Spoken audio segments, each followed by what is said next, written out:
阿龍錢嗌阿官，先我攞。嗱，哎呀冇褲啊！個褲咪喺這度，啊？喺邊啊？咩嗰度？我先，我爭取先。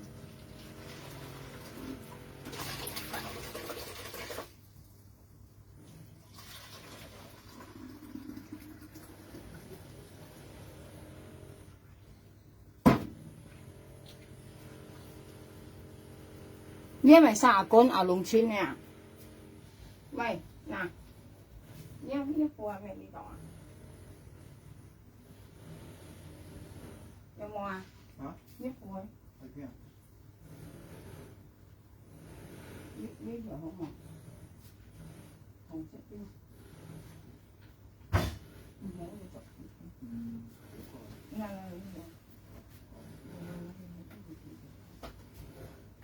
個船啊，叫我出面。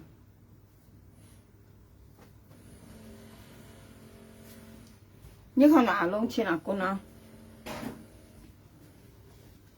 啊，即刻搞笑咧！朋友講你咪三十斤咧阿龍錢啊，阿龍錢差不多講不為好聽去。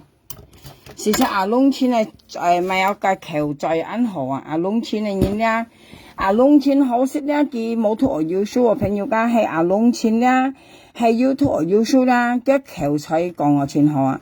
呢隻阿官跟阿龍錢嚟，特別炒半日咧，我看阿龍13點上阿龍錢嘅粒間，佢上阿龍錢嘅粒間，佢把阿龍錢咧夾落血呢張相眼，佢講冇用呢一相話朋友講，你當白啦，你要咪資格含人家冇用呢一相啊？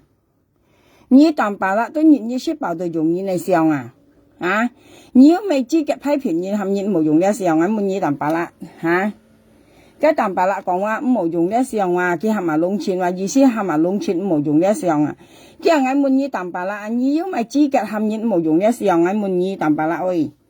佢係我本來呢事情呢，我是攞外國啊，特別你又含人冇用呢上，到咪你不落別啦，你別晒用人呢上啦，我上問喂，你到咪含人冇用呢上啊？到咪你自家單晒計阿公啦，別晒你用人呢上啦。啊，所以呢是豬排面啦，你淡白啦是豬排面啦，見面呢就哈哈笑，本人咪腳毛啊，眼聽到扮嘢啦，冇用得上啦，你別生乜嘢嚟上咧？啊，你都咪別生乜嘢嚟上啦？你乜嘢嚟上咧就強啊，就邊人家嗱只上5口衣啊，啊，都咪俾5口衣啊，淡白啦，人一上都咪5口衣，本人擺喺落血啊。同埋記得阿姐啊，麥浪兒熱記威嗬，麥浪兒熱記威嗬，超難送嗱，即上第一落血嗱，硬強嘢。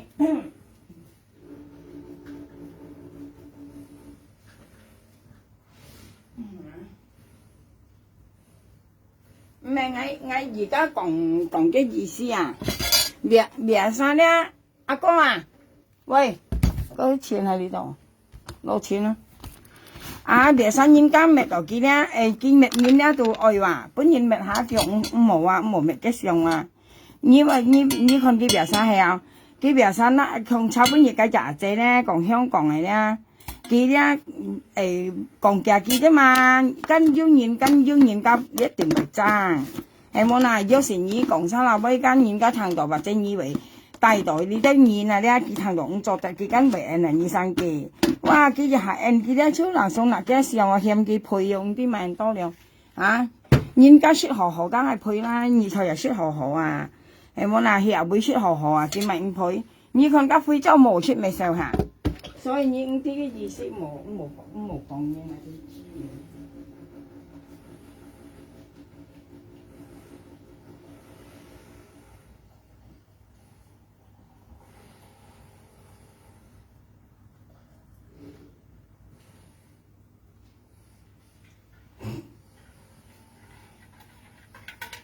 嚇！佢講冇用嘅咧上啊！你看佢用嘅上我做得啦，朋友講下本你看呢？佢講，喂阿哥等下先。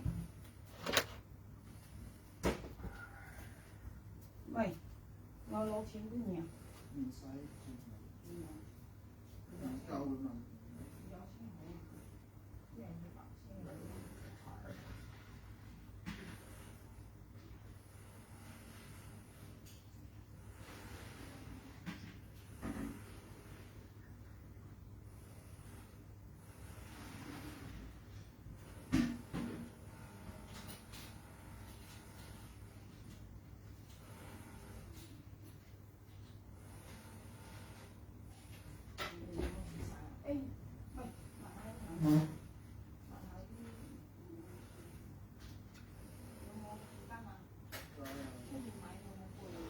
有。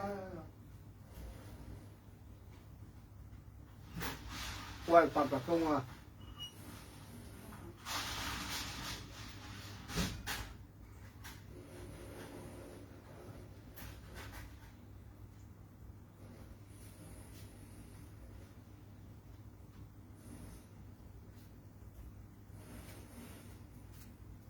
嚇！啲用完你上落又不人家用啊，還用鬼10萬籌啊！啊，你用完你東西都愛。阿龍村的人是強講位朋友家，你就阿龍村的講位啊，我跟你講啦，老實講的，阿龍村講位是有道理的。你嘅朋友家我真正喜歡阿龍村啊，佢講位是有道理啊，佢講位咧基本入沒得10年啊，從呢樣嘢咧，你用叫佢做朋友都全有頭啊，所以佢講法咧全好笑去，佢啊你嘅。咩啊你？阿你係，我看係阿妹，哦阿你，我看係冇。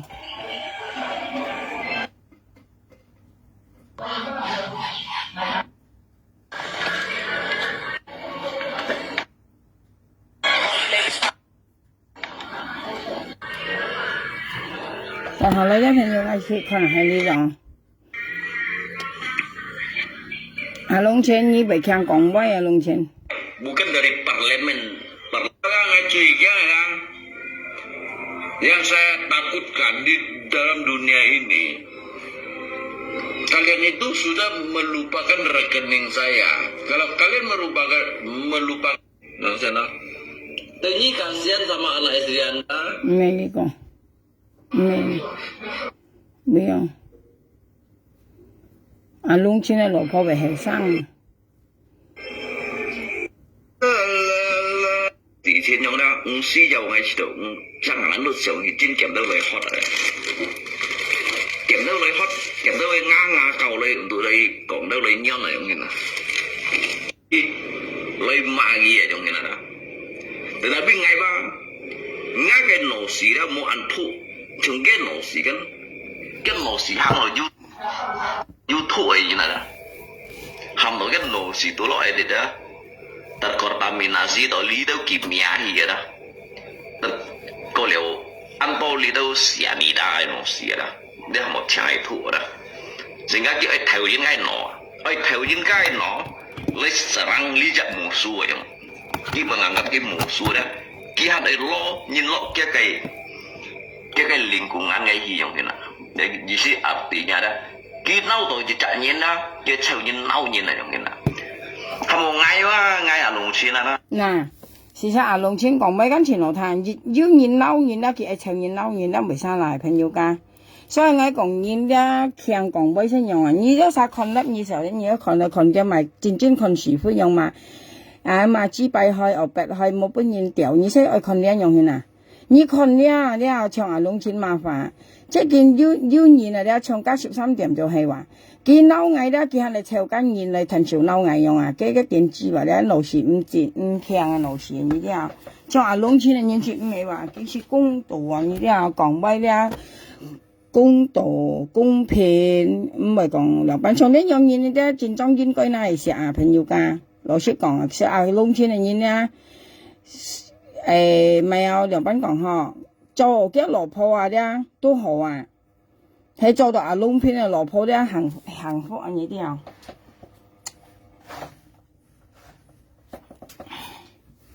做到嘅老婆幸福啊，嘅老公啊又思想好啊，唔係唱個電子蛋白辣樣啊， ya ship bảo phần chẳng còn có một phần tạp chí dạng rồi à cái phân phối hành thành đền loại thì cháu bây giờ cái phân phối à bây anh nha cao tao anh nhau hiền gì còn ý à cao tao anh nhau hiền để nha lô công nhân lôi à Sony à nha lô công nhân lôi à mồ lôi à thông đâu lôi à các cao lời cao hi sinh nha lô công mà Sony à nha lô công ơi lôi à ơi pet alpha chế pun lôi à tiên chi mà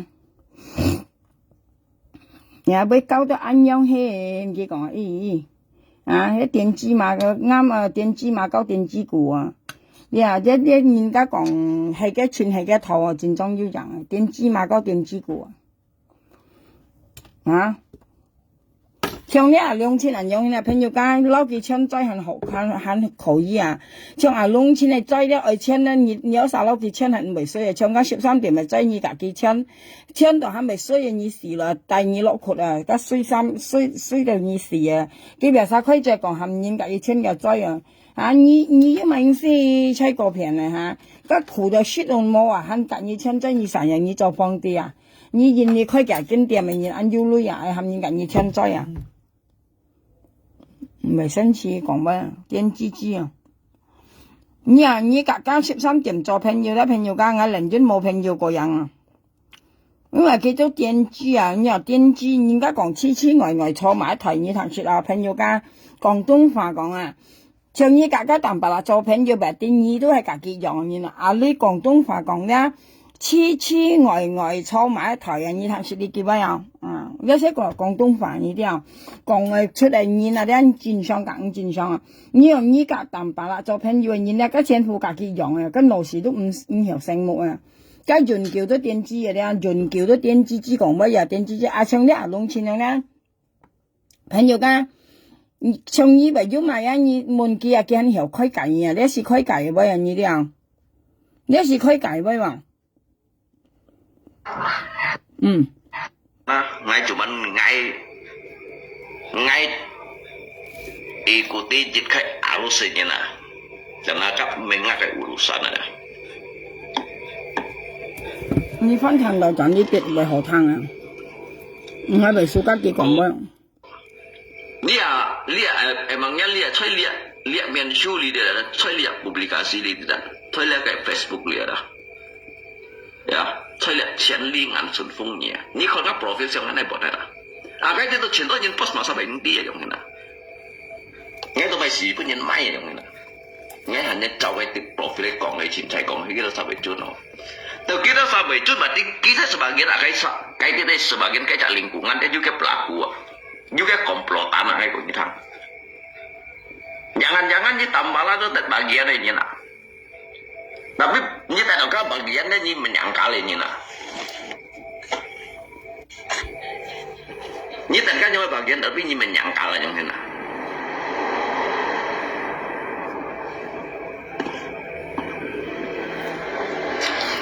Isi bentuk jika anci ini yang mana?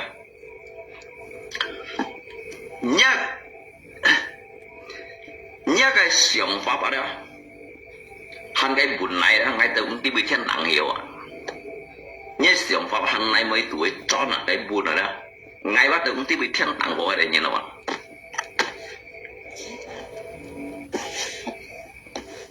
nhí ở cầu chút lượng bắt này bẩn ở đó ngay chín chạy kiam chút dịch tết seperempat kan mau siang aku ada ngetinya tujuan aja apa ya ngetinya tujuan aja apa ya nó bay lý dịch chạy lên chi bay lạ đó nó bay ký chiếu cả mà nhông còn mấy kawan lihat kita ngay untuk lấy siang cái tujuan lấy siang pháp đó cái serangan ada tetapi cái jam terbang mah handphone mini mà yang ini ada tôi bay cái gọi lục trên cái gọi cái bữa nhiệt gì chế độ gì vậy này hả đó sách phá gì hàng ngày bổ siêu chuẩn như loại ở trong cái này hay còn ủ tụ ngay lấy xiong như đâu xa đó đi đâu nhìn này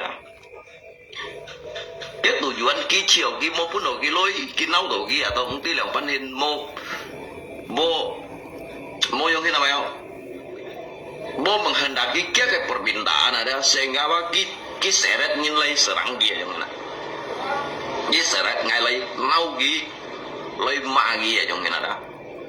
Tetapi ngai ba ngai cái nổ xì đó mua ăn thụ chúng cái nổ xì cái nổ xì hàng là YouTube ấy như này đó hàng đó cái nổ xì tố loại đấy đó terkontaminasi atau lidah kimia gì đó có liệu ăn bao lidah cyanida nổ xì đó để một chai thụ đó sehingga cái theo những cái nó lấy serang lijak musuh yang kita menganggap cái musuh đó kita ada lo nhìn lo cái lingkungan kayak yang kena.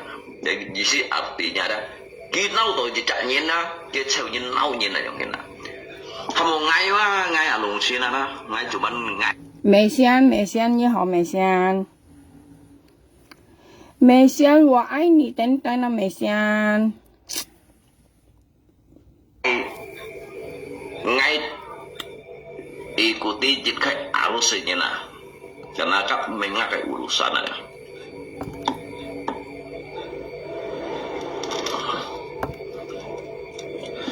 Cô dịch sinh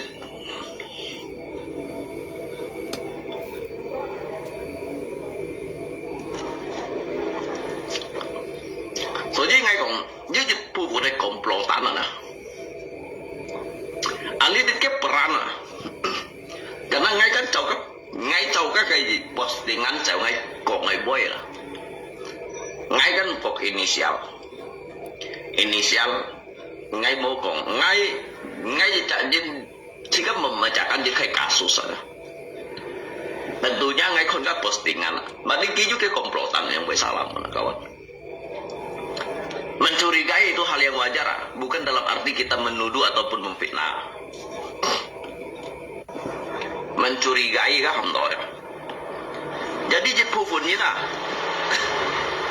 Jit pufunin ki ketar ketir ada. Berarti事實朋友喺上門有啥條探頭呢樣呢？阿龍先去講嘅頭呢樣嘢啊，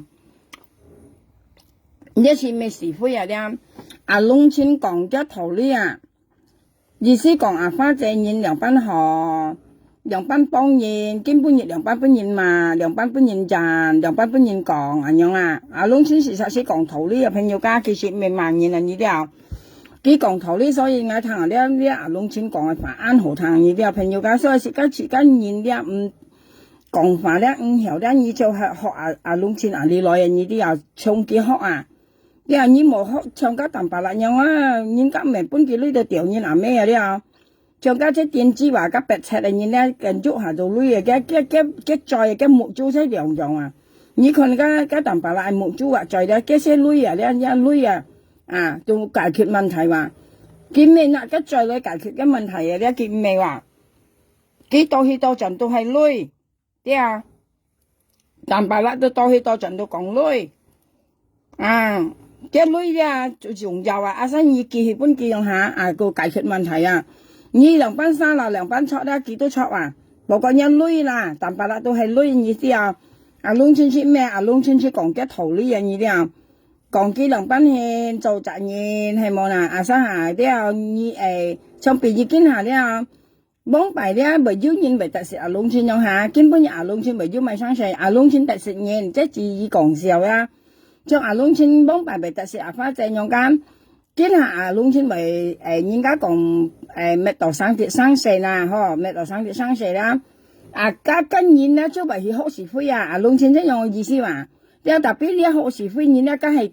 假嘅啊，佢博阿龍村即阿龍村咧再去買嘢啦，二分面啊，阿龍村咧求法講出樣嘛，所以咧呢人係何係快咧？你聽阿龍村咧再嘅中啊咧講出啊，啊呢度啲又話朋友家，呢啲啊阿龍村都要自用5個人啊，經可能講法失威啊朋友家，阿龍村你要嚟要買下，佢又不未學講法失威害人人啊，唔係啊，所以設家朋友家咧。所以人講你真格牙咧，你出去看人講法了，自家唔係講下講女啊，朋友自家人生了，朋友都全重要比女啊咧，咁女咧夾朋友家咧，除朋友家夾女咧，兩樣都重要，特別要朋友更重要啊！你啲女唔曉甲自家講威啊，你啲朋友先曉甲自家開解啊。所以阿龍親講法咧，朋友間你差不多要看嘅咧，冇嗌看到出妹啊，嗌看到出妹看到差唔多落教過嚟阿朱大田嗌上阿家嘅咧，嗌先就上去啊。阿龍親粒錢叫差不多朋友間要看嘅咧嘛。阿龍親嘅粒咧嗌上行嗌唔啲啊，因為佢當咪咧佢未係搞笑笑咧嘛。佢阿官嘅粒嘛，因為嗌前多阿官間嗌唔啲會就要佢做朋友看到嘅啊。過嚟差半日嗌朋友間學嗌間，佢講阿龍親粒喎，佢講，我嗌啲佢粒嘅會粒當嗌就問朋友講佢設嘅阿官粒喎，即係像家嘅樣啊，朋友家嘅未必係佢登上阿官粒嚇，所以你講你冇價嘅做朋友咧，認啲字粒㗎，即係樣嘅意思啊，呢啲啊，所以阿龍親咧朋友間嘅老師嗌佢講法嗌好，咩講佢爭埋晒。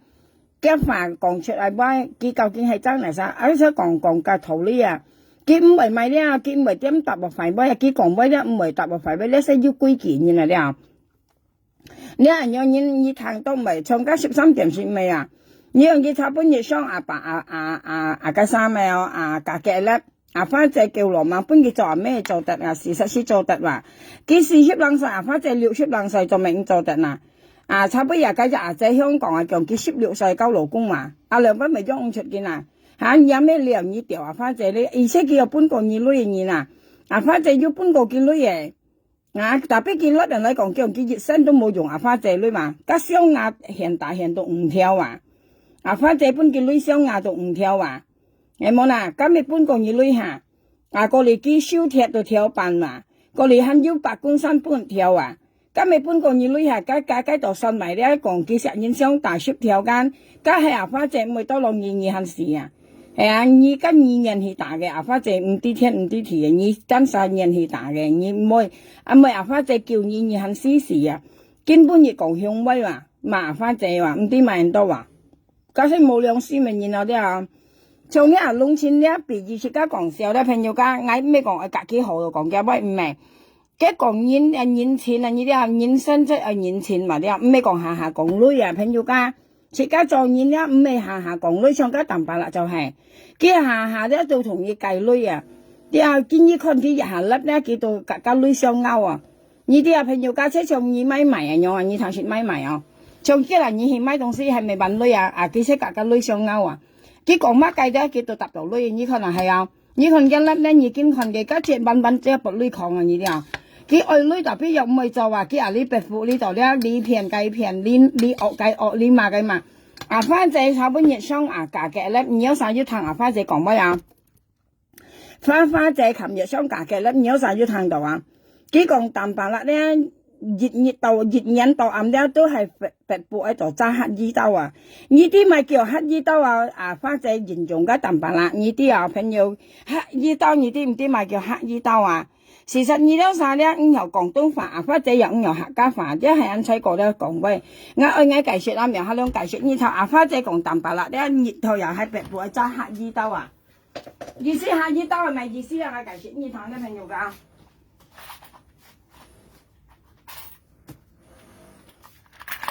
黑衣刀下嗌計説呢頭咧，嗌講呢5分面啊。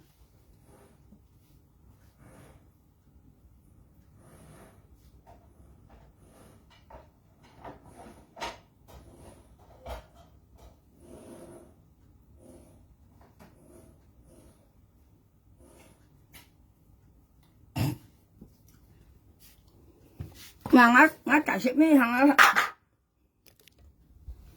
從呢個刀間，你做黑衣，你做劇説啊咧，朋友間，你做劇説間，你咪揸刀夾人頭咯，搬藝女啊，朋友，搬藝女啊，咩朋友啊嚇？你看到人都夾人頭咧，但白啦，先將你個刀去黑死啊！要人跟人行講樣嚇，你咪白夾蚊屋企人樣搬件女有淡白啦，先樣做黑衣呢啲花姐炒搬嘢講淡白啦，先樣切家唔係講看西嘅咧，朋友家，切家唔係看西嘅嚇，講嘅意思啊！像佢別意咧，要人行講咪搬件女淡夾蚊搬嘅要人家咪搬20萬， tầm 20 蚊係一般淡白啦，淡白啦呢類咁樣啲腰面咧到腰闊羅咧到半200蚊樣呢啲呢些叫黑衣刀聽到家淡白啦，些叫揸黑衣刀樣啦呢般淡白啦樣意思呢啲分面呢係隔意講解釋半意堂咪有翻隻講淡白啦咧即係等人哋揸刀啲黑衣刀啦，黑衣刀係黑色揸刀黑色呢啲就喺白布嗰度成日隔人家頭呢度花仔形容淡白啦，啲朋友家呢度花仔形容淡白啦，熱雪白喺白布喺度揸黑衣刀，香港話講黑衣刀呢啲從現身一般人家形容呢自家係黑衣啲家戰裝做唔到來說本藝變藝立頓佢呢個香本花仔類人用困意呢因為當咪咧花仔間困叻困硬橋了，係冇啦，跟現兩班現一見忙過都啲，因為我都曬啲朋友，我都曬喺落香港我未緊要曬別曬講香港現咧亞都喺度煎如果見亞間現都冇用別曬現間別曬講香港嘅嘢喺香港見喺度見煎如果你見喺見亞咧現咧戰裝係香港本嘅喺西係仍然是係嗰個件黑件牙呢啲切喺度有電蜘蛛呢度係隔意講香港嘅地方咧牙現喺度煎按時講煎完喺度牙家啲戰裝係冇肉衣樣從呢農村講法是何談呢朋友家幾有講嘅就圖呢樣農村講法都就圖呢樣先何談緊Ayong hina kici do, yuk kiang fa pada, yuk kai rasa bersalah dah, berarti cek kiki pelaku kikiang do suatu saat ada dia akan dibongkar nyanga. Hai kau kip mai kiki pelaku atau mai kip kiang nyanga bongkar nyanga. Berarti cek juga komplotan apa itu, kayak lingkungan ada, juga kayak komplotan kayak itu loh ya.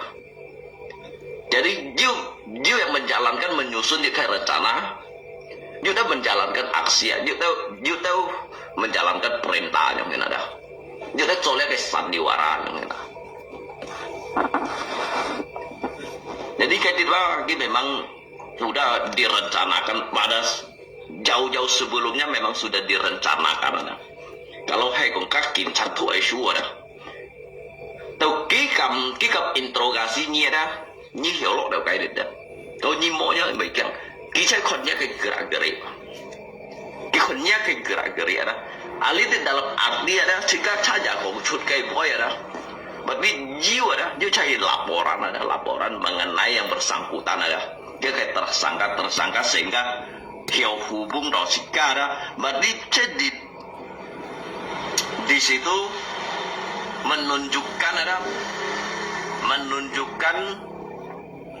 saja sikap kongkai boy ya menunjukkan berarti sesungguhnya betul ada pelaku yang seperti itu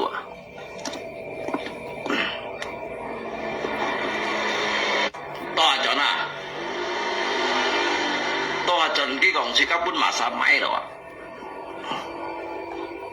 masa pun si mai ngay di hangamun ni soy alim media lin nai sa cui pun si mai ngay ni kampan gitu lo ya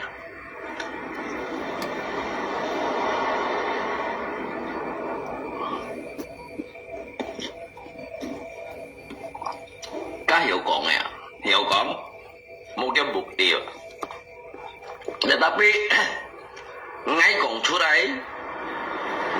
đấy sih dia jika berdasarkan postingan banyak karena ngay juga postingan kayak Galia ya kayak postingan kayak Galia ya jadi alidit jika saja konflik kayak boy kan sesungguhnya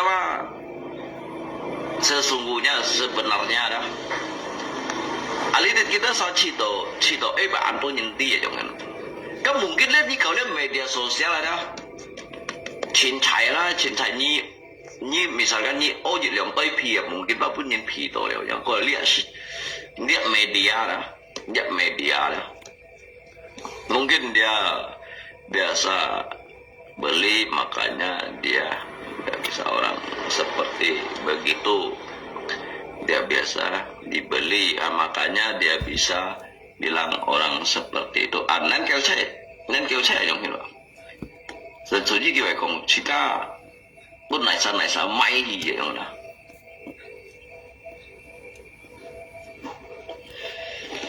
Jadi kita lu ya yang kena gimai ngajak alung Cina busipan kita lu ya yang kena. Tetapi ngai cũng sudah lah.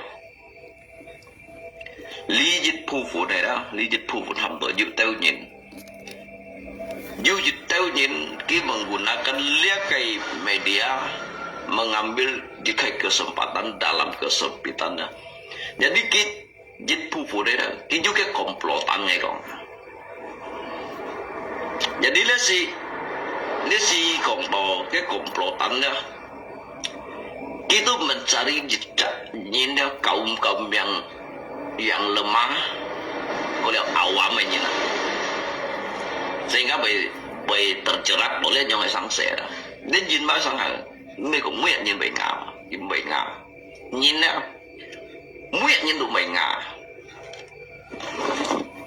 Ký hiệu trong như là ký hiệu trong những phụ phụ nhân ký hiệu bao long tổ nhân dikarenakan rasa kayak rasa ibadah, rasa penuh, rasa kasihan yang mana. Tapi juga yang menggunakan lihat kayak momen dah, jadi kayak kesempatan untuk lay coknya kayak kepribadiannya dijadikan kayak sarana bisnis saya mah.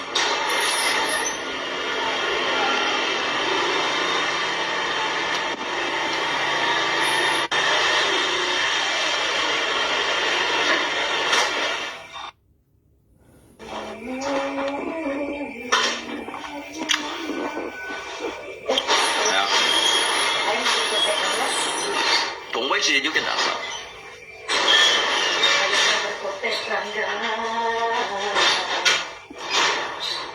Nhớ đấy, chỉnh kẹo nó sẽ đi sợi mục hồng. Đi chỉnh tùy như đó. Mấy gì đang chút hàm mọi cái chèo ha. Cái chèo ha cái chỉnh kẹo đó.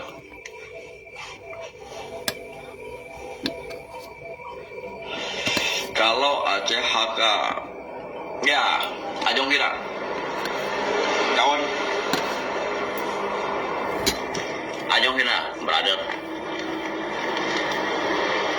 Jika kau ada, jadilah hamba jika manipulasi ya. Jadi kita salah, jujur pufurnya, kita aja kan. Jadi lihat dia kabar jika contoh yang, kita jika contoh, jadi kita menjalankan jika aksi dah, dikoji nak lay chẳng xiong atau chụp hay postingan ya. Tôi chỉ khai postingan kagin nak lay hubungkan melalui si A, si B, si C.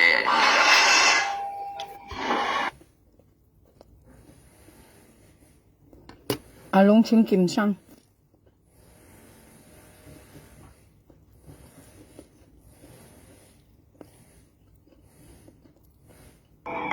Ya, Hanyu买bakso. Cuman dia bakso ya untuk những cái gỗ may nhiều dòng 19 Hanyu lah.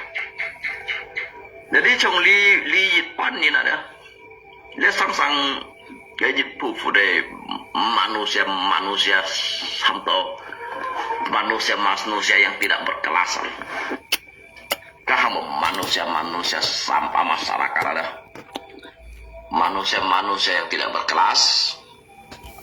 Manusia sampah masyarakat akan jipufun oknum ada. Jadi kan kita hanya beberapa segelintir orang yang ada. Saya kayak tidak lingkungan kayak tidak. Kayak beliau lihat perannya yang ada. Như kita cak korban, kita tersangka hiện nay sa yang ada.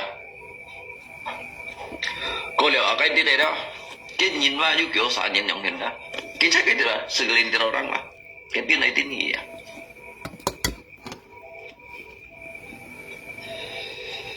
Jadi tin này tin gì đó, sa cái seret nhìn đi đó. Jika kamu cocok si Chin ngau này coi nào, kamu shit yang jam yang kamu am yang hon, mau hanya kamu shit yang jam, lalu kamu am yang hon ada. Jadi mau cái chỉ uncak chỉ lý chak, như tao kinh tế mai si Chin đó, bây giờ lo gì đó, chẳng hạn đó.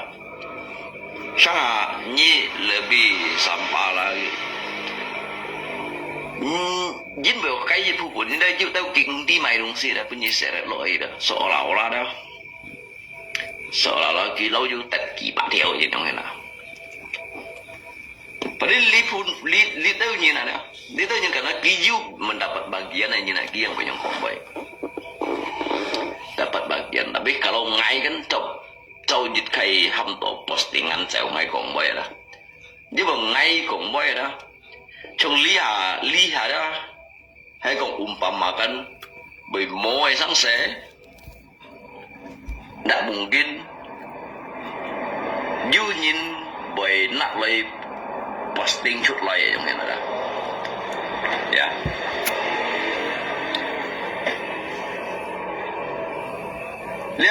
Lihat li tau nhìn nè, li tau nhìn sao đó,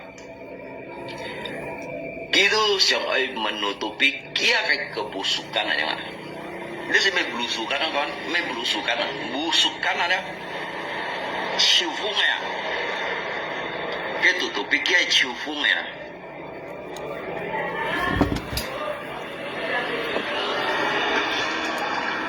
你知阿龍先講咩意思啊？意思我即係染嘅潮風阿龍先講，你記唔記得啊？意思佢過去嘅東西咧，佢攞人家講見下咧，話本嘢沙灘佢冇用做啊。假使咩嘅潮風嘅東西咧，意思係咩嘅啊？家下會曉嗱，朋友要做就要做啊，阿會曉講冇做嗱。其實阿龍先嚟俾咧，你係用有生有湯咧，你都唔知講乜嘅啊？就俾老師講下後頭啊啲嘅意思去，後兩清出恩師本啊，佢講咩咧？恩師本啊，你啲小朋友講佢唔會特食嘢啊啲啊，係講五後頭以前碌落佢咪有嚼碎啊，你啲講嚼杯啊，事實嘅杯咧按後頭啊，按人睇話去睇話去用前後頭，同埋咧按中國人真後頭嘅杯，特別係按碌後兩清用講杯按後頭哦。kinh hà đen như con nhìn cá bởi kinh lớp mà kinh quảng à cái sẽ mà ở mệt đen cái sản kinh trâu ở东西đen cái cái mệt kia à bây hiểu nào phân yêu cá cái yêu trâu冇做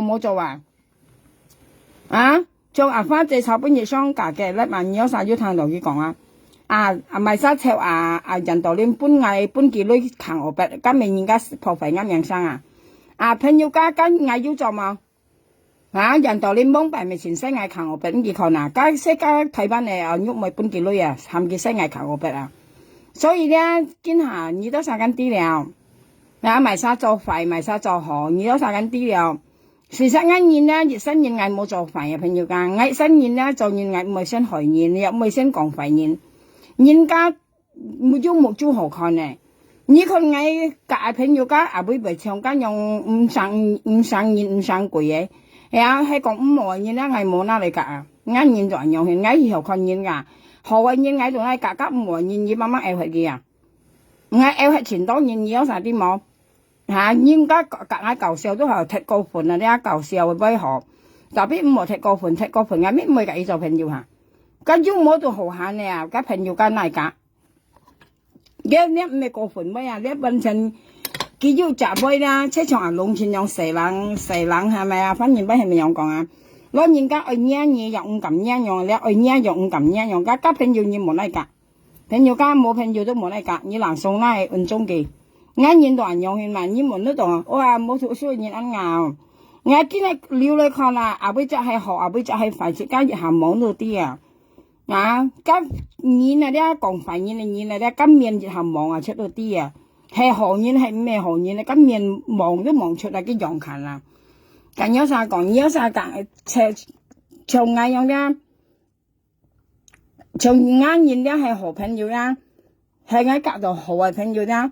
我小幾輩對我唔好啦，我挨到挨結翻到就你隔挨到朋友，結咪好啦，我挨到挨結啊，我有冇朋友要得朋友間咧先都當係是安排嘛。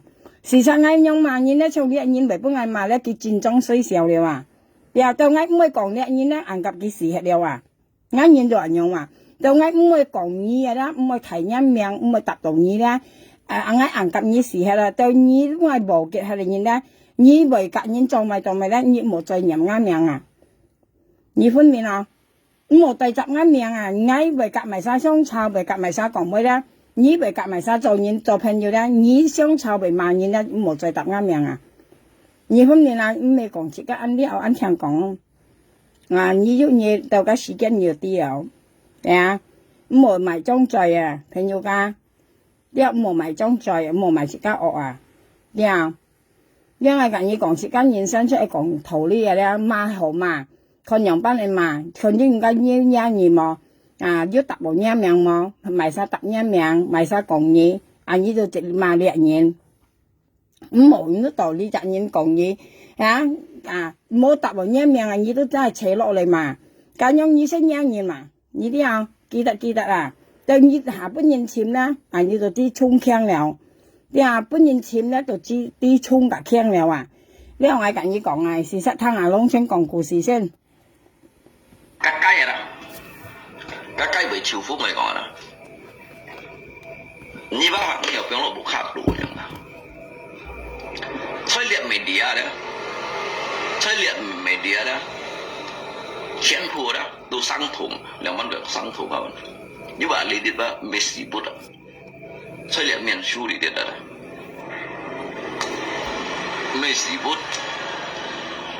有啲講你冇做啦，你冇做咗嘅事情啦，跟住嘛，那夢見被時辰紅威住㗎，被時辰 boss 啦，咪只係先讓上半年嘅 boss 超出嚟啦，買上嚟殺得計多啦，有啲叻支拜辣啦，叻支拜辣佢抌俾你上去做白老灣，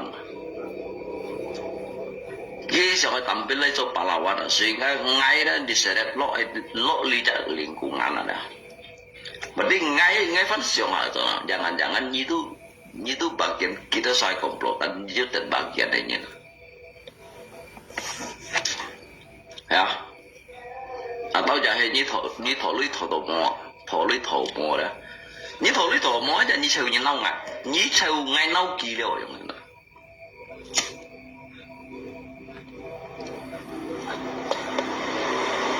所以講，你花兒幫白幫佢罵了你啦，你花兒啦，幫佢罵了你啦。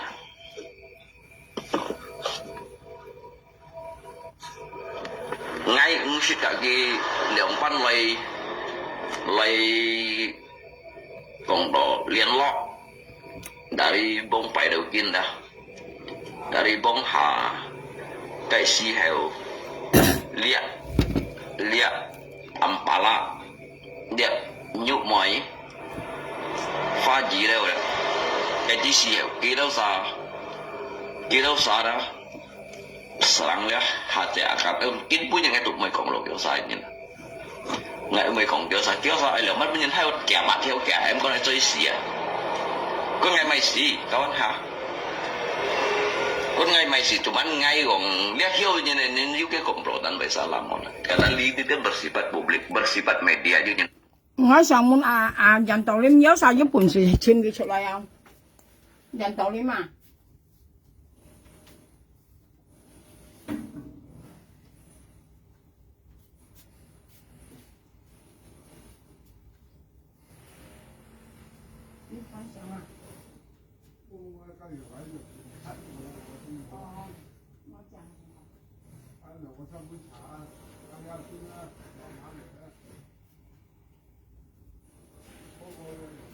À, dàn tàu lên mà với dàn tàu lên mà. Dàn tàu lên như hồi chút lại dàn tàu lên. Mà sao hâm như sẽ ngay khẳng ở bên đây dàn tàu lên chút lại dàn tàu lên. Như là với không đó. Ngay xong mình nhớ sao với cả dàn tàu lên cho phèn nhiều à. À, cái nhúc mày hay bốn kỳ lưới hâm kỳ sẽ ngay khẳng ở bên mà. Như hồi chút lại là dàn tàu lên ngay hâm như phải miệng gì à. Mà sao hâm như sẽ ngay khẳng ở bên đi anh nhìn phải hắn có kinh à. Như đi ăn dàn tàu lên. Cái nhìn là cái nhúc mày à. Theo à phá chế à. À nhúc mày theo à phá chế 搬2條。à mày chế 30年搬6條含意西藝強我別啊。你冇抗下了啦，人道你唔要出來啊。你要出來交代呢件事啊啦。我含意配啱名義啊。我技師強我別搬你看啊。你學表掹出來啊，人道你嘛，你冇抗力啦，我描下量啦，雖然人講廢位啦。但比講我看我別咧，戰爭小呢啊，又分鋪面講分鋪面看我別咧，啲電子碼嚟噶。你啊，一台灣咧喐埋咧啲提電子碼了，要頭那冇老事啊。分鋪面細分鋪面看我別咧，些電子碼吧，唔甘人面咧都破壞人嘅名聲啊。佢就話花姐搬2條，啊，佢搬2條，啊，妹姐搬2條。生含意生藝強我別，你今下就話俾個客要你好出來有啲，你人道咧，你是咩講捆綁啊咧嘛了，你學表掹出來啊，交代呢件事，我技師啊，強我別俾你看啊，我技師強我別你看啊，咪生含意講我強我別啊，你咧戰爭嘅電子，你有啲切台有啲做唔到你輸兩啲電子股啊。啊！你ăn chơi có cái mèo cái liệu theo vào lúc gì tôi muốn như các ngay thòng ngay bún nhia dần tàu lên kim bún nhẹ nhẹ bởi bún nhà lớp nhẹ xiang ngay mà nhia tiên chi rồi thế à thầy tiên chi cổ à như trên trong xẻo lý nhị là như chỉ soi nhìn đi săn kiểu dòng nhị nè hả như chỉ soi nhìn đi săn kiểu dòng lại chỉ nhị là như cái săn kiểu dòng à thông với dân hết tàu hả sự thật nhất giờ ở dưới con là ngay lớp bảo ơi à dê à dê à dì ơi, dàn tàu lên cái mẹ, như chuyện lại, nhà nhất lại gì là nhất dàn tàu lên mà là, cái bún nhiệt nha, cái thời ban này nhúc mồi chào à pha chạy 30 年là bún kỳ liệu theo xây ngày khẳng ngọc bệt à, nếu ăn phải nhìn mà ngay tất cả nhìn màu sang sẽ dụng sự gì hả, nếu không biết ăn nhông chơi phô phải ngay miệng sang nên ngày sáng một gì, còn chiang như rồi như còn chiang đấy, cái như còn như chiang còn ngày. Ngày như chẳng cầu ngày để ngày mỗi nhân chẳng tao mày như hắn ấy hàm á dần tàu lên mấy phô phải ngày à nhớ nhỏ thải tiên chi à thải tiên chi chờ với con hay chút lại ao thải tiên chi của ơi ngày kỳ sĩ khẳng ở bên như con là mày sao hầm nhỉ mày sao hầm nhỉ sẽ ngày khẳng ở bên là như hầm cái chút lại gặp phải còn gạt lên này chút lại sẽ ở như kiểu bên chặt nhét đeo chặt lắng nhét để giúp là hậu chút lại đeo thầy tiên tri ơi, nhớ liệu theo thiếu mang nhớ liệu theo à. Nhớ liệu theo lấy thiếu mang ngay một nhà ơi. Ngay phân kỳ cả liệu theo bên nhà ship theo. Ngay kỳ ship theo bên nhà. Như lấy bạn lấy còn, mày sao hầm như thế ngày khẳng một bạn là như chỉ chịu cái miệng trở lại. Một khăn ha, tiên tri cổ cầm xét nhìn cầm xét ngày khẳng một bạn nhìn cầm trở lại chứ hả? Như vậy xíu lên mà chỉ soi nhìn như chỉ soi nhìn là nhà ngay bốn nhìn các lượng sẽ hầm nhìn các còn phải nhìn như vậy xíu lên mà bốn đầu như liệu theo ăn dân bằng liệu theo như tao mấy cả ai thầu như bạn nhà như cả ai thầu mà ngay bốn nhà liệu theo kiểu lấy 3000 tổn không còn lấy như vậy ăn dân bằng 3000 nhưng mà ngay còn hay 3000 tổn như vậy anh thấy có 3000 tổn là bún nhìn cái máy như thế ngày khẳng ở bệt và ngày kỳ sĩ khẳng ở bệt như con dần tàu lên dần tàu lên như hồ mang trở lại nặng mẹ ngày xây nhà đang nhìn như xây nhà ngã miệng sang bún như lại còn phải như này xa tiếp về cái nhúc môi khẳng ở bệt như con mona tiểu nhà mẹ như thế ngày khẳng ở bệt cái nhúc môi khẳng ở bệt như con đó là thời ban này nhúc môi 佢講印尼玻璃絲甲香港嘅玻璃絲合作，你看你想啦，你到時做廢時候做得熱身係嗬，你要做廢啊，你要冇啊，切緊人生冇用破壞人啊，第一我用50年，你台灣黑我香港黑，你都咪愛破壞我啊係啦，係冇啦，你都咪破壞我先啊，我咪嚟你物計啊，我要50年啊，啊？我出嚟，嗌佢呢個點門。啊！你嗌咩到你物計啊？阿妹你唔滿意嗌啊？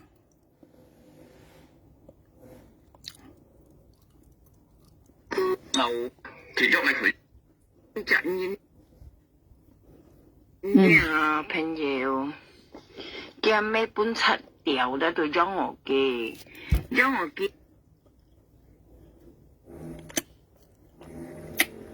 你去睇醫生啊！佢講香港嘅玻璃絲甲印尼嘅玻璃絲啊合作了樣啊，偏下花這幾類啊！啊！佢下肯講不肯前向啊，其實唔啲嘅嘈嘈咧，咧人家電子面。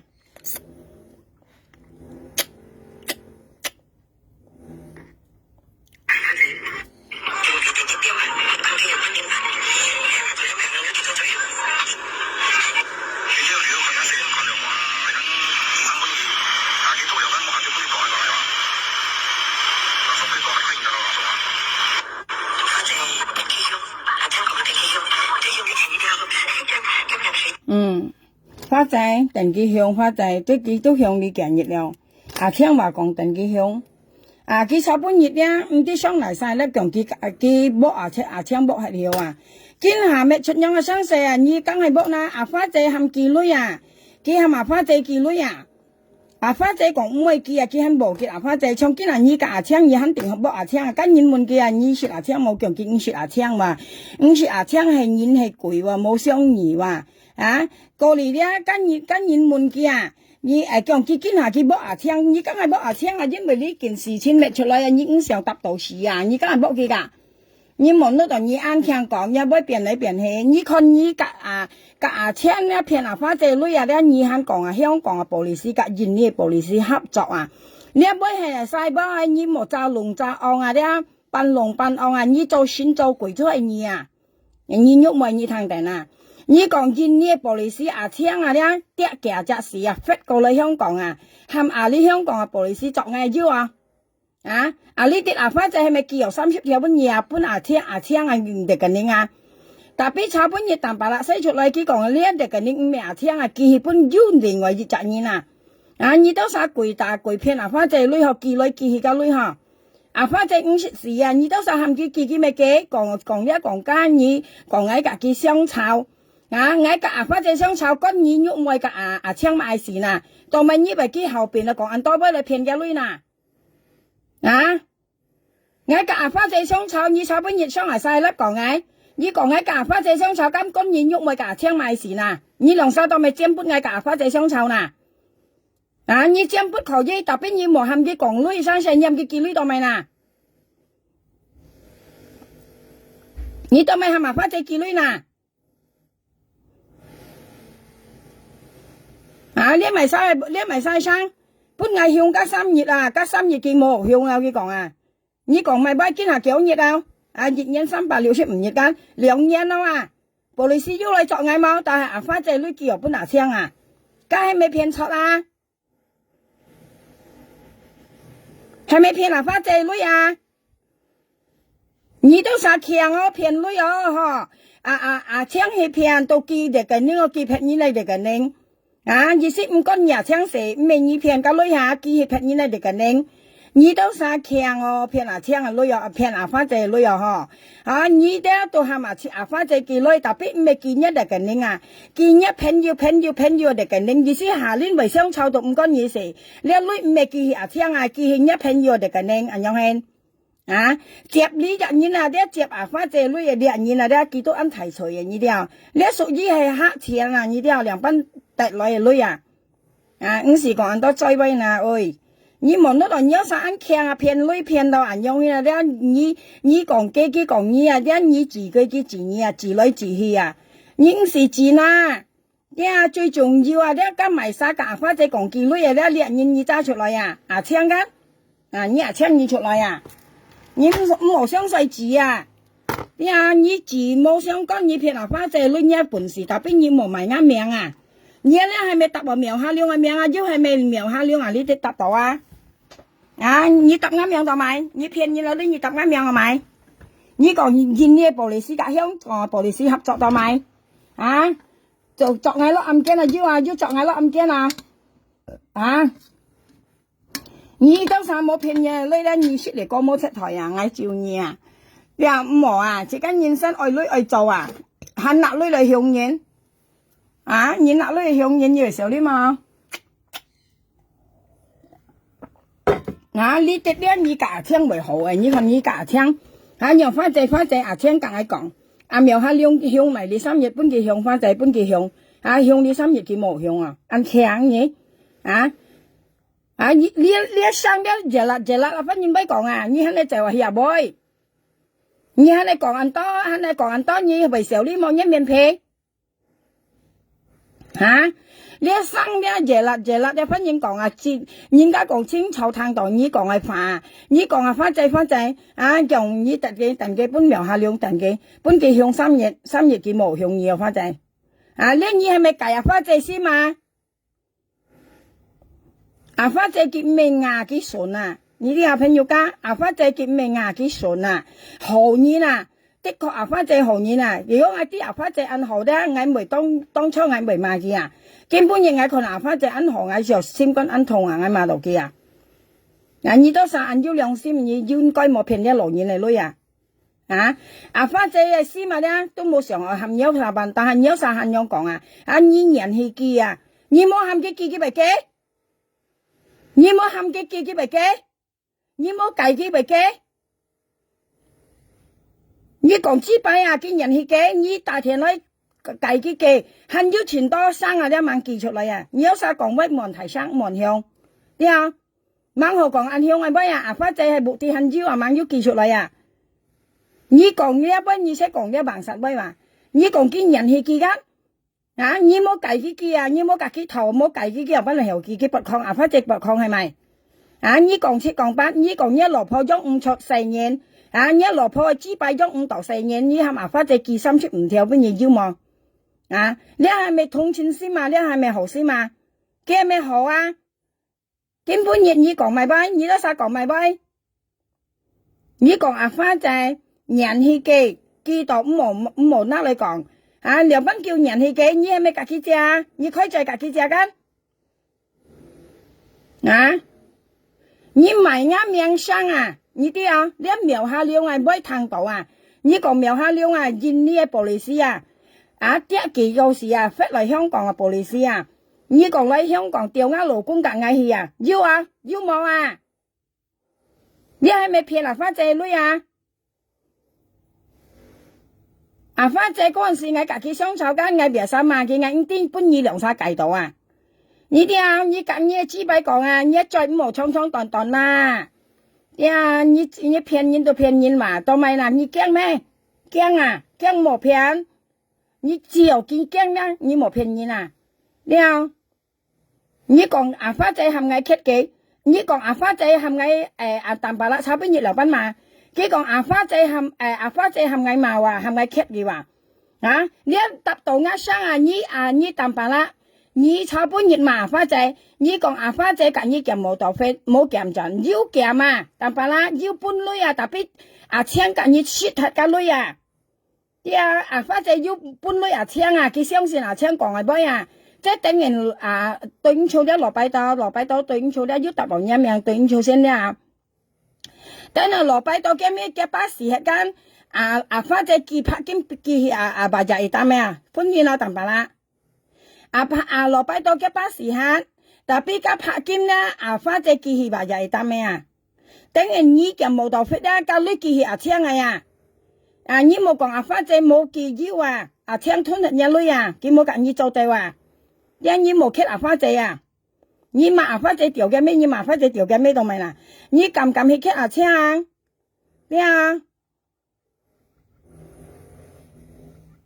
你講花仔係咪買嘢呢啲要答我啱樣冇呐？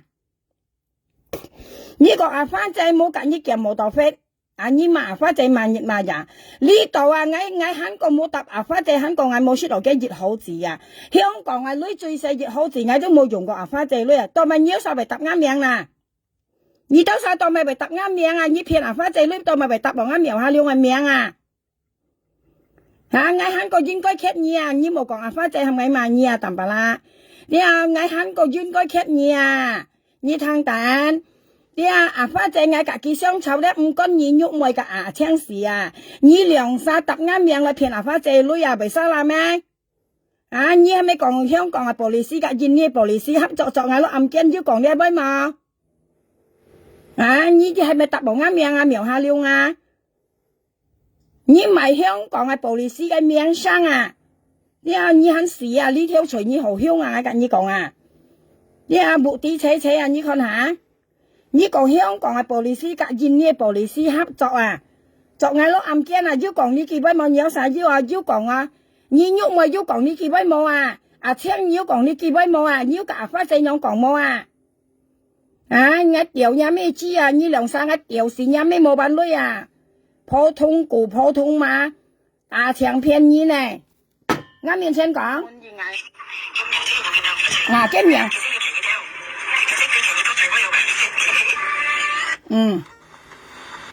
你車你行熱狗大杯佢講啊，或者你苗下兩車你行熱狗大杯話佢行熱咯，你3熱狗大杯佢講啊，你係晒生要聽到啊，要聽到咪晒生啊，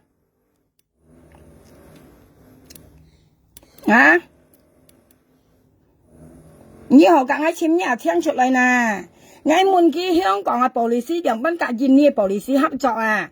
呢聲都係你喐妹夾聽嘅聲啊！你夾花仔講啊！你基本花仔啊！呢啲咧花仔記30條本嘢啊！你唔係啱名啊！即係記30條本聽定係基本跟嚟晒？記嘅就記你啊！你淡白啦，要 cat 嗌肯個要 cat 我跟你講淡白啦，你 cat 你嚟支幣啊！你 cat 嚟 cat 去都花仔冇本意女，冇本意計唔條計女。你話嗌 cat 咧，你咪又啱名聲啊！你騙花仔女啊，騙30條啊！呢啲花仔講啊，你都晒啲愛騙花仔女唔好啊！朋友，你騙嘅女咧唔關藝事啊，特別你唔係香港嘅 police 嘅名聲，你香港嘅 police 本意亂財賣名聲係咪？你把香港嘅 police 做夠啊？你台灣嘅電子碼同埋印尼嘅電子稿，你賣家香港嘅 police 名聲人減，人減啊！香港嘅 police 本意錢財名聲係咪？你人減啊？人減死啊！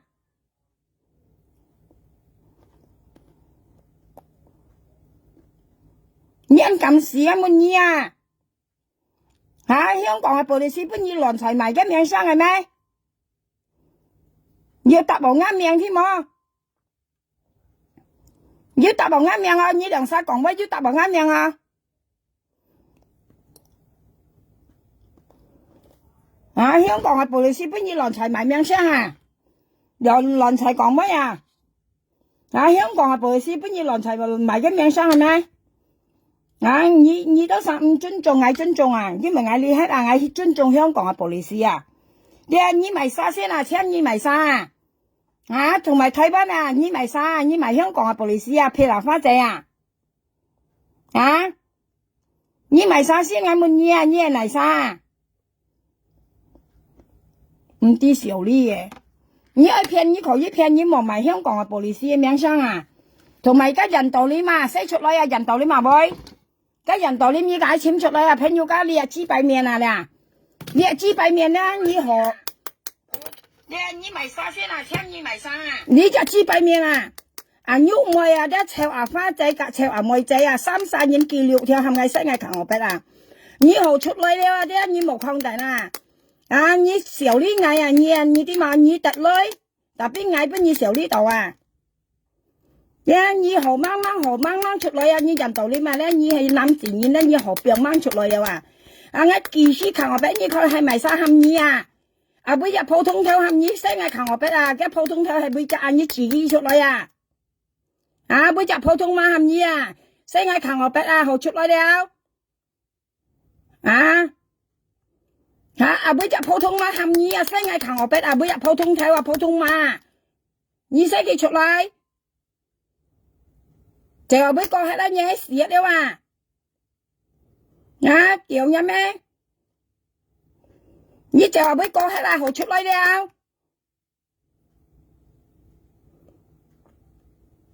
唔明嗌個五啲啊，好使淡白啦講啊，嚇佢講啊，花姐搬兩條啊，佢台灣要兩隻啊仔，佢唔係講嘅名，佢講啊，啊個你啊花姐講出來啊，佢講啊喐妹嘅啊妹仔啊，佢講都係喐妹車位啊，啊花姐講喐妹啊大田花俾啊花姐啊，佢講啊熱沙夾兩條，三年6條係咪人道你唔使嗌扛我筆啊？啊！你使佢出嚟咪晒冚你啊！你話你夾硬使出嚟，嗌緊你講人道咧，你聽定咧，你冇得當啱命亂財不你使啊！嗌人搞笑，人講快不唔對財，唔啱人咩人樣你呐？你學病掹出嚟咧，嗌你講嗌算咩不你人樣講啊？算啦，你冇抗氣啊！你啊啲你冇抗氣啊！你記得冇抗啊！出來啊！你啊會，朋友間你夾嗌做朋友啊，要夾人道咧，做朋友啊！你家佢講苗下六已經似冇幾啱叫了啊，紅病掹出來啊，我滿家6條啊，你用超猛啊，係用超你家講啊，而家6條本嘢啊，你到盡西啊，我本嘢西啊，我熱晒人本嘢啊，因我本嘢6條啊，你講啊6條又做得，10條都做得，啊，我10條又做得，我6條又做得，你出來講啊，你冇抗下，啊，你講啊扛我筆，你看我幾時扛我筆，你看。啊！你唔會淡白啦，使我係唔啲呢件事啊，我完全唔啲啊，淡白啦，使出嚟，基本要雙炒使出嚟啊，嚇！你一條嘢咩啊？你破費啱名聲，你咩知任何你都係普通碼咧，貴碼頭咧都冇破費你啦，你做貴你做你慢慢做嘅，啊，都咪要講費你啦。啊！你做普通，你做你去做嘅，調你知未調啱在啊！你做嘅，你做普通又好，做鬼又好，啊！你冇破費嗌唔蝕你啊！你一從一人道你識嗌求下俾係咪首先破費嗌滿你啊？啊！係咪首先破費嗌先啊？啊！你都殺本人道你都識嗌求下俾啊？係咪首先破費咪晒？你唔會講平樣啊，淨係講人道理嘛咧？你已經係咪衰嗌要啊？啊！我幾時間你扛我筆啊？啊！你出來，你冇抗下啊！你出來呀！你冇抗下啊！是豬狗，我扛我筆，你看阿妹的，阿妹扛我筆，你看幾時？你阿妹知樣何你啊？乜乜要咁講哈？你人道理哈？有嘢咩？你含一老婆做普通嘢咁嘅你啦？你人道你冇財咧，你冇交老婆啊，要老婆啊咧，你冇你任一老婆買咗筆啊，你肯夾啊，我看到一樣啊，你咧點知你啦唔夠錢啊？別意見啊，佢要老婆咧，佢冇女啊咧，佢冚啲老婆去買我筆咧啊，你一戰裝係點知啊？啊，你人道你冇財，你冇老婆啊，係你要老婆咧，你識條罪冇咧。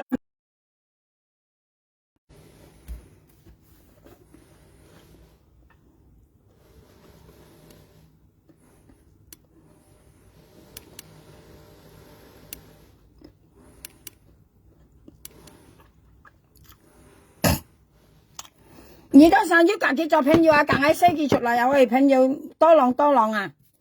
我滿意人道咧，我幾時看我俾你看啊？啊？幾時看我俾你看啊？啊！你不要離去，不要離去。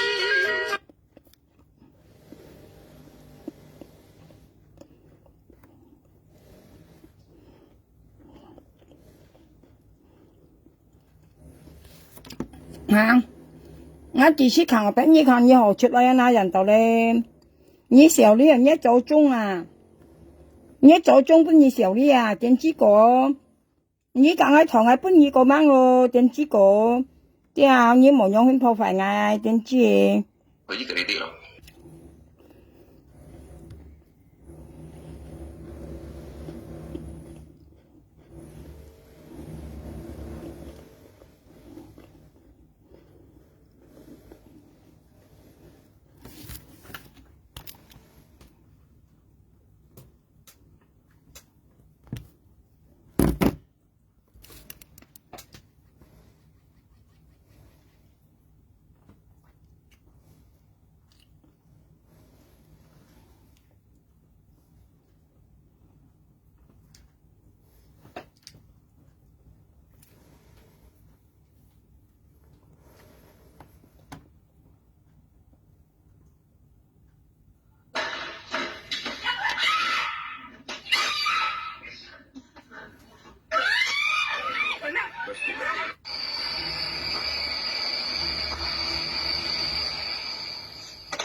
人道咧冇出嚟啊！人道咧，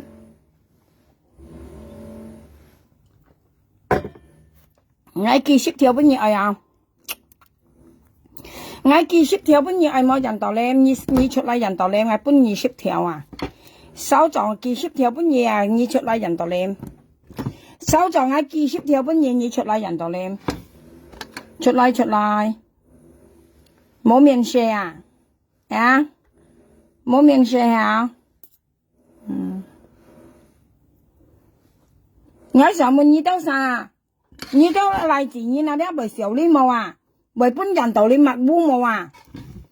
我想問你啊，像人道你萬樣面那啲啊，6條啊女都冇啊，睇個片。60 juta ha? Eh, mek 6 juta. 6 juta tu ndak ada weh. Malu kan? Ha? Ngai kasih ni 10 juta weh. Ni出嚟人道你keluar啊，你冇看人道你。我本20條啊，你出嚟我收咗幾十條本嘢人道你。我講不要聽我去，特別你愛出嚟那邊來啊，賣衫喊你先我扛我筆啊，我收咗幾十條本嘢你出嚟，人道你出嚟人道你，我時候我差年啊，個我冇無極你啊，你啊個啥啊呢個買食買，你要看到人道你嘛，你夾佢講啲啊，你講緊苗下兩千幾啊，佢出嚟講啲賣衫喊佢先我扛我筆啊，收咗我幾十條本嘢。啊！我本20條啊，人道你特別你講出賣衫喊你先我扛我筆啊！你冇驚人道你咁做咁當啊！對啊，你同阿龍青講，咪有食啲咪有食啲水，咪有兩班向阿龍青講嘅計劃，兩班講啊，咁食加飲咁擔加寒啊！你聽到阿龍青講啊？阿龍青講咧，咁食加飲啊，咁擔加寒啊！你咧咁食加飲咧，唔咁擔加寒啊！你在辦公嘛，人道咧，你辦公嘛，電子股啊，你電子啊，腰頭冇腦啊，腰頭冇腦，腦提生草啊你啊，你電子啊，你將小聲都冇用啊，冇腦時啊，你腦上你時不空喺度啊，吓，你腦時上係時不喺度去啊，人道咧，你小聲要再用啊。本番旁人含你 Q 含你哭含你不在不時不電子股啊！你啊，你學表掹出嚟啊！我幾時看我俾你看啊？我幾時看我幾百俾你看啊？喂！啊，出嚟了，寫你本2隻1嘛？啊，你就要俾講下試了呀？你試了係咪？啊，你很生定係試下？啊？我爭啲哦，我出個牙冠，我先冇剝你話人道理，我冇剝極你話，因為我啥本嘢我出個牙冠咧，我冇剝你啊人道理，你係啲嘢我買你咧，你何必掹出嚟啊？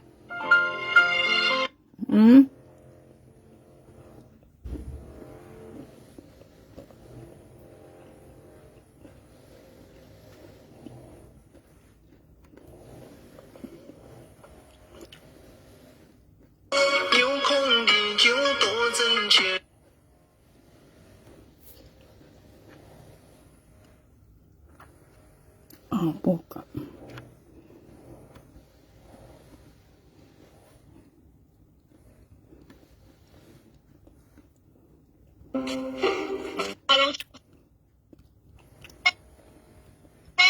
你看那。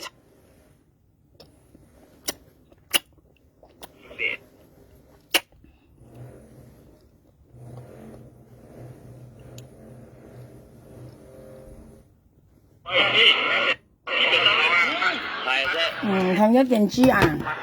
Thầy chơi các bên dục ta ngay cặp ba khổ tiệm số 90 tờ thả bố nhiệt ngay tầm bà lại thuê bệnh vụ tù chứ còn xa là bơi còn xa là bơi bảo qua papa với một chầm phá đè luôn tận nhà ta papa mò vậy tận nhà ta papa mò tận đi mà phá đè luôn itu hanya họ hanya cái sao bốn nhìn mà chiang gan cái còn chiang nha 冇嘅麻花阿花姐冇記日本期間搭無阿花姐搭無嘅名間，佢學啲小面嘛。特別爸爸喺個蘑菇啊，你睇食蘑菇啊，朋友講香港話講蘑菇啊。然後呢印尼講咪欣王下，係咪叫欣王？係啊，係兩班講印尼話嗬，加飯兩班講啊。香港話講啲爸爸蘑菇啊，呢啲哦。意思你夾花姐東西咧，你咪搭到阿爸爸夾嘅女啊，夾很少肉啊，佢講加埋羅櫃先肉啊。佢講羅櫃要阿花姐要搬來過嚟，很少爸爸同埋夾嘅女啊。佢當埋你新年度搭嗱，加呢三隻年喺個蘑菇啊。你分面啊蘑菇呢件你快兩班講吓，加喺個9搭8啊，你喺搭無嘅名啊，係啊，你啲爸爸很協病過你啊，比如劈山你咧，你落暗間就話你看爸爸幾多體諒啊人，吓你睇出體諒啊吓，佢很協病過你啊，假使小呢話你啲爸爸你兩班協收你嚟累，啱乜嘢？爸爸累到15次啊，你又班結合邊條咁嘢累，你時常答你咯，答咧係你咧，你搏幾麻煩啫，你啥都每隻人唱一路時人弄夠啊，你唱歌假嘅用你答嘅名，係冇那別意劈山人啊，啲意思咯，冇假嘅人結婚面啊，佢啲人啊，佢吹過你啊，但邊人兩班吹過，跟你撚書兩班吹過朋友家，假嘅人是屬於老人家講熱雜吹過計樣啊啲，唔會乜嘅啊。啲假嘅人是嘅良師嘛，你分明啊朋友家，佢明白嘅人啊。啲最點知道係你啊。啲結下隔人相吵嘅新年度搭到超啊。但俾佢多盡幾個嗌啊，嗌唔是搭你嘅命啊，你係嗌相吵嗌搭人命啊，咪晒啊。跟人搭啱命啊，係咪隨嘅啊？別生人家搭啱命啊，係咪隨嘅朋友家時間未驚嘅啊？未驚嘅啊，你睇人哋喺賭度幾多啲話，看係自家係驚嘅冇，今晚賭度你搭喺度冇用啊。跟人家講未提未細咧，喺賭度幾多啲話，跟用係從啲事咩話，呢熱新年嘅名佢搭啊，佢基本上係要搭啊熱雜可能唔啲咪名啊，香港用做埋叫見幾個嗌幾格嗌之後咧係兩班啊，根冇又冇隻不佢見裝佢薄利都現嚟就嚟潛嗌呢啲啊，佢潛唔到嗌間，佢就熱新年搭喺薄係國家都現潛嗌話。你睇見馬威前身次啊，佢講香港俾隻阿姐隔嗌之後，呢都佢講啊，佢連任出呢隻阿姐命喺用啲件嘢係咪晒？喺用說啊，喺阿妹說講人家隔嗌之後呢嗱，尤其是香港阿姐嘛，生嘅隔嗌之後呢幾多提白女哦，所以你而家愛害人來潛嗌你都講嗱生多嗌世界本人嗌是要聽到啊，冚到啲見都嗌聽到啊。佢答出呢人嘅名，佢用呢人隔嗌之後，呢都佢講啊，聽講啊。佢說博呢人聽到咧，嗌幾時隔佢之後，呢就嚟簽嗌啊。你冇本事嚟簽人咧，你答你答計答，因為意思係乜嘢？你實到嗌苗下兩香港人啊。你實到嗌人隔人簽詞會用啊。嗌隔你講啊，唔好朋友嗌都未隔嗌人都人嗌冇朋友咪冇朋友啊，唔好嗌咪隔。咁好咧，咪隔嗌咧，嗌喺道場去撬佢啊。叫佢到咗來啊！你上學啊，我要咩嚟你物計啊！自家愛家己講好來啊！你唔咪夾咪好了咁樣啊！你實到嗌本嘢龍櫃度啊！你龍櫃你啦，後來簽嗌咁樣係龍櫃嘅咧，你嚟簽嗌幾多年咪聽你講出事嘅你隔年唔好咧，你冇本事啦！唱計上次啊，佢係麻花姐搬佢嚟香港啊，簽嗌你話夾花姐頭40條問嗌話。嗌搬二女度用阿女話，二班嗌到隔人頭啊，人聽冇女話到咩為隔人頭女問嗌啦。阿花姐講佢隔佢頭40條問嗌啊，阿花姐唔明啊。你咪生意隔人頭女問人要講嚟香港啊，大嗌都係麻花姐搬佢嚟香港啊。阿花姐搬二嚟香港避二啊，你聽定啊？啲阿花姐舊搬二嚟香港啊，咩道嗌啊？阿花姐冇安樂啊！你啲佢冇安樂，佢便宜一個香啊！咁你講啦，因為啥為做呢牙東西嗌乜嘢？你所以老是識安弄啊！啲弄電機弄夠啊！像你便宜要你啦，為搬二女嚟香港乜嗌啊？你啦啲嚟到啊，佢便宜一個香啊！你冇按眼啊！呢度係香港啊！你實度係印尼係咪？你上係2班到2班啊！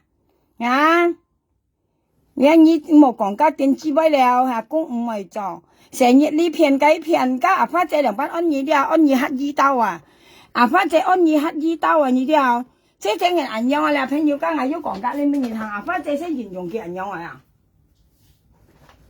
你阿花姐先形容人樣啊啦，你嗌未看衰嘢，阿花姐先形容嘅人樣啊，你啲啊啦，啊不如看啦，唉。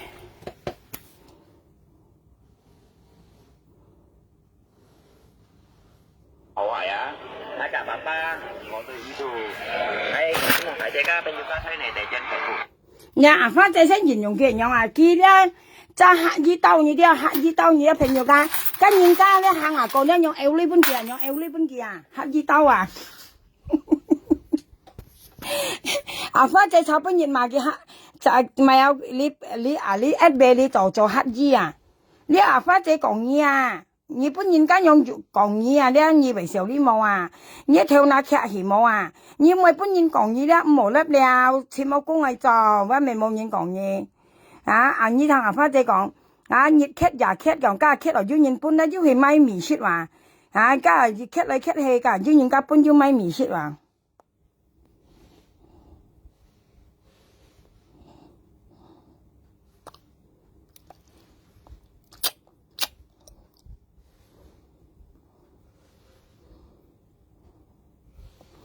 阿花姐聽人用形容語啫，係你摘刀啊！我同你講啦，佢形容佢係你摘刀啊！你啲朋友家啊，形容家13點係你摘刀啊！劇出刀你啲阿花姐炒半日啊，炒半日兩班講嘅，你啱嚟至做連列啊！你啲阿花姐炒半日先用形容嘅話。阿花姐炒半日講啊，咧淡白啦，即係整人哋摘黑衣刀啊，你啲啊，黑衣刀咧見你個雞啊黑色啊嚇，跟住 L 刀呢本嘅人用 L 刀呢本嘅人，你啲啊，嗰些黑衣刀啊，你啲啊，嘅意思一樣嘛，意思形容佢係黑衣刀啊，你話意思冇？係啊，你本阿花姐樣講嘢啊，你都冇面寫了啊，跟你講。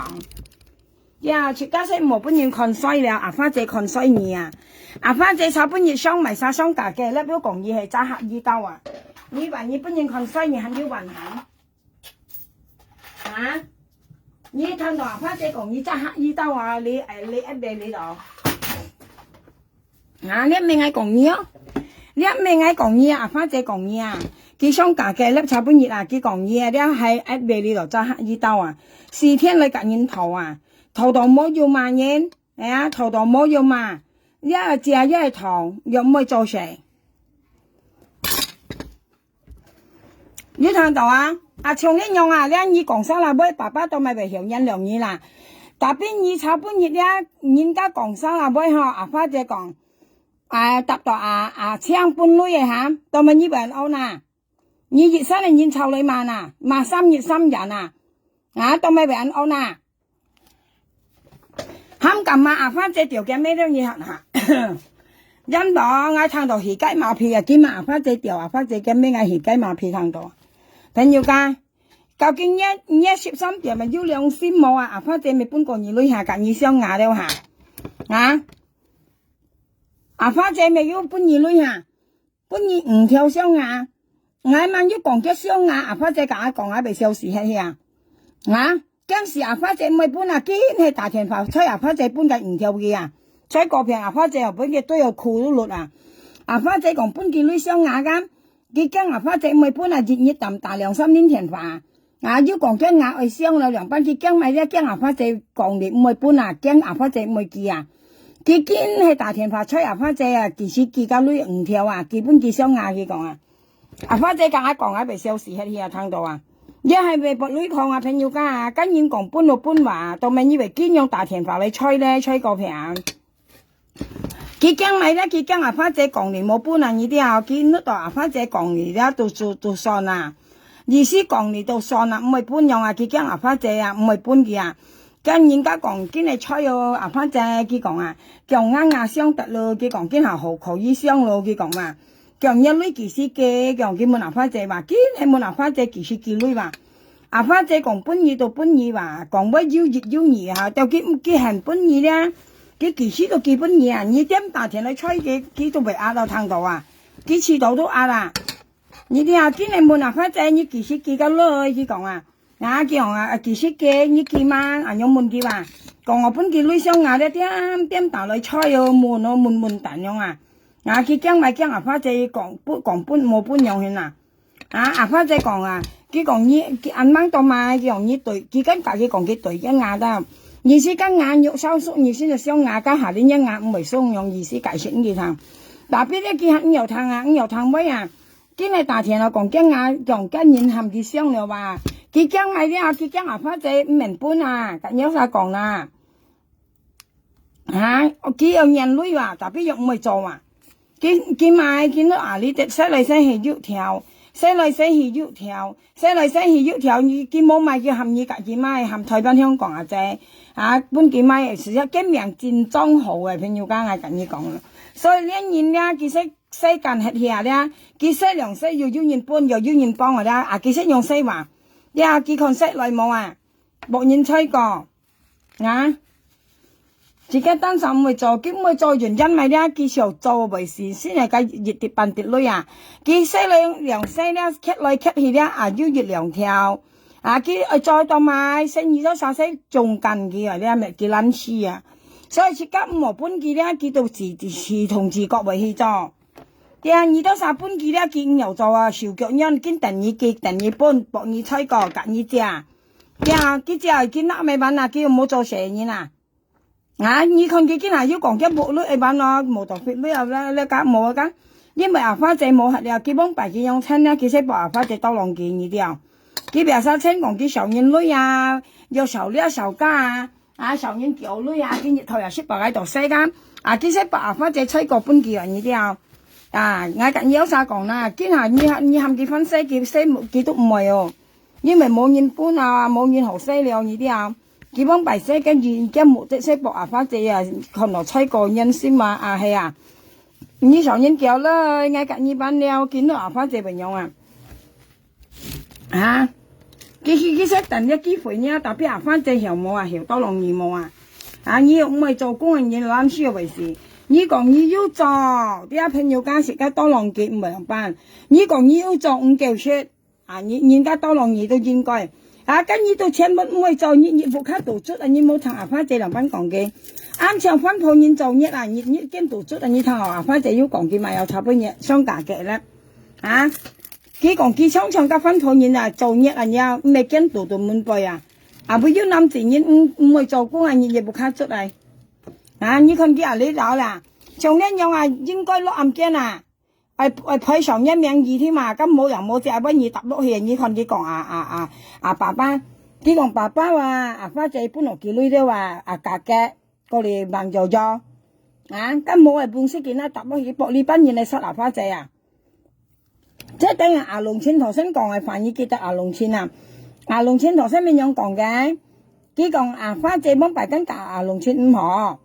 事實啲是花室妹啲佢裝龍村買花仔，而家佢因為佢夾花仔頭呢5度佢上頭呢5度間見到花仔間，佢到隻龍村嚟再嚟買花仔嘅意思特別佢先啲龍村煎嘅嘢啲成木嘅嘢佢先都龍村咪長期用真吱吱去買嘢呢啲佢到夾龍村講龍村間，基本亦都講提客包間佢到大田幫龍村話。佢講花仔未顯示佢用基本擺花仔跟佢夾龍村跟講花仔咪有現你咪切一切後強嘅學筆啦，到底要氣用咪使到掉得間龍村跟講花仔人用係咪？過嚟啲佢夾花仔桶度呢間淡白啦夾花仔桶度呢間咁啱龍村有提客包佢到大田搬龍村佢小時送到位龍村嘅面前佢講花仔講搬佢看到意思搬佢看到咪意思咧，嘅意思龍村蒙白馬過佢見下佢要平了不如看到事實咧，不是花仔先冇講佢就裝到位去，因為佢夾花仔頭女嚼女嚼唔到因為佢夾花仔嚼女頭女頭唔到佢就裝啲位咧就講花仔講龍村博龍村甩嚟買花仔特別龍村人見冇佢用不未有成嘢，跟住創業人都啱到講花出乜嘢啊，你到暗到講電子波嘅你啦，兩班你含你相信嘢，係冇錯啊！呢啲都叫咩啊？叫咩啊？你看。Papa, yang nyen yang ngai tampala juga ya, ngai tampala soalnya kayak video, ngai ayu samken men yang mungkin ngai thang salah boy atau gimana ya, sampai ngai saya phải thủ đuổi lại papa, itu ngai cả papa, kalau kayak to kayak nyen yang, to kayak jikau, papa ngai cho kayak video. À, cái trong mấy bài còn cả bà thầu nhân lượng à, thầu對應措咧，當咪啲有cả bà thầu nhân lượng thầu對應措，當咪啲有cả花姐thầu nhân lượng cả對應措嗱，朋友噶，你見當咪有cả花姐thầu nhân lượng cả對應措嗱，因為花姐咧佢可能按到兼夾女啊，佢當咪咧佢8基本嘅女，8基本配上嘅名聲嘅意思啊，但邊你8花姐配上嘅名聲咧啊。你8花姐配上一名生啊咩啊爸爸去8你配上一名生冇嗱，人家講比喻朋友家講公道為乜呀？花姐破費一名生嘅差不多講花姐破費一名生間，講冇搬叫你講要搬叫你間，佢意思係8花姐配名生間，佢到咗嗌滿意爸爸呢花姐冇搬叫你啊。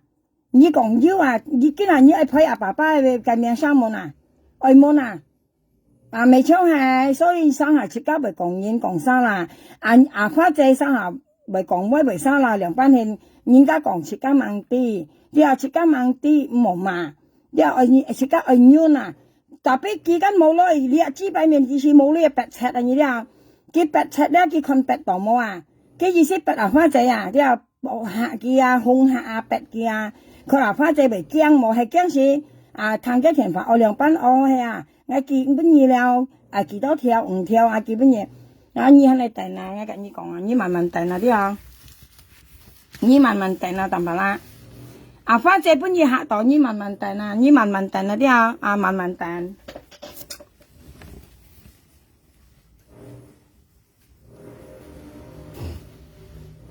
嚇你愛慢慢等跟你講，你愛慢慢等慢慢等啲同埋咧，你責任你責任你夾愛簽你出來你責任咪生喊你生愛扛我筆你好出來啲你好表掹出來電子股唔夠錢電子岩膽，你好表掹出來了係咪生半二女喊你生愛扛我筆學表掹出來啲電子睇電子電子股唔夠錢電子股電子股電子股唔夠錢睇電子是時睇你是時睇人家喊你做埋你是時睇你是時間是牛睇電子股